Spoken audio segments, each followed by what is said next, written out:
চলতি বছরের অক্টোবরের মধ্যে জুলাই হত্যাকাণ্ডের ৩ থেকে ৪টি মামলার রায় হতে পারে জানিয়েছেন আইন উপদেষ্টা ডক্টর আসিফ নজরুল। বিশ্ব দুর্নীতির ধারণা সূচকে ২ ধাপ অবনতি হয়ে ১৫১তম অবস্থানে বাংলাদেশ আওয়ামী লীগের কর্তৃত্ববাদী শাসনের ফল মনে করেন ডক্টর ইফতেখারুজ্জামান।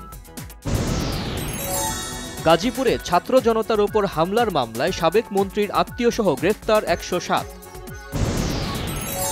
কোনো সন্ত্রাসী ফ্যাসিবাদের দোসর যেন জামিন না পায় পুলিশকে সতর্ক থাকতে বলেছেন স্বরাষ্ট্র উপদেষ্টা জাহাঙ্গীর আলম চৌধুরী। সরকারের ভিতরে ও সচিবালয়ে শয়তান আছে, আওয়ামী লীগের দোসর এসব শয়তানকে ধরতে না পারলে ফল ভালো হবে না বলছেন বিএনপি নেতারা। সরকারের সংস্কার কার্যক্রমে সাহায্য সহযোগিতা অব্যাহত রাখতে যুক্তরাষ্ট্রের প্রতি আহ্বান জানিয়েছেন প্রধান উপদেষ্টা ডক্টর মোহাম্মদ ইউনূস। ডিসেম্বরকে ধরে নেয়াই হচ্ছে জাতীয় নির্বাচনের প্রস্তুতি, নির্বাচন নিয়ে কোনো চ্যালেঞ্জ নেই জানিয়েছেন কমিশনার মোহাম্মদ সানাউল্লাহ। বিমস্টেকের শীর্ষ সম্মেলনে ভারতীয় প্রধানমন্ত্রী নরেন্দ্র মোদীর সঙ্গে দ্বিপাক্ষিক বৈঠক হতে পারে ডক্টর ইউনূসের।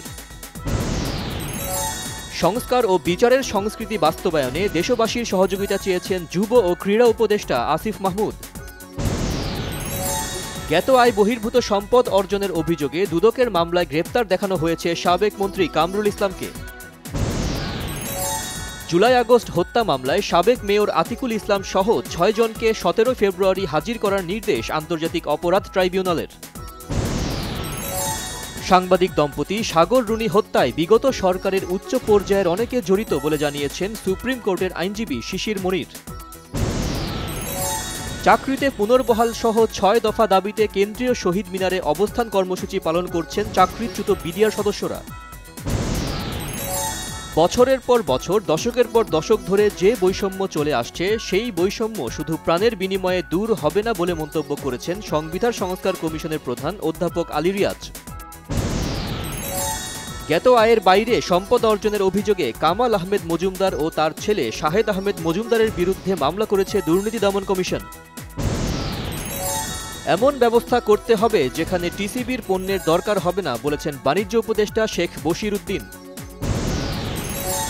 যুক্তরাজ্যেও চরম বেকায়দায় পড়েছেন অবৈধ ভারতীয়রা, বিভিন্ন এলাকায় ভারতের রেস্টুরেন্টগুলোকে লক্ষ্য করে পুলিশের সাঁড়াশি অভিযান। দুর্নীতি ও ফিক্সিংয়ের দায়ে বাংলাদেশের নারী ক্রিকেটার সোহেলি আক্তারকে ৫ বছরের জন্য সব ধরনের ক্রিকেট থেকে নিষিদ্ধ করেছে আইসিসি।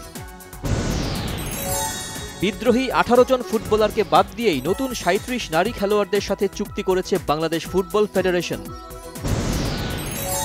আমি বাংলায় গান গাই গানের শিল্পী প্রখ্যাত গীতিকার প্রতুল মুখোপাধ্যায় গুরুতর অসুস্থ, পশ্চিমবঙ্গের একটি হাসপাতালের আইসিইউতে ভর্তি।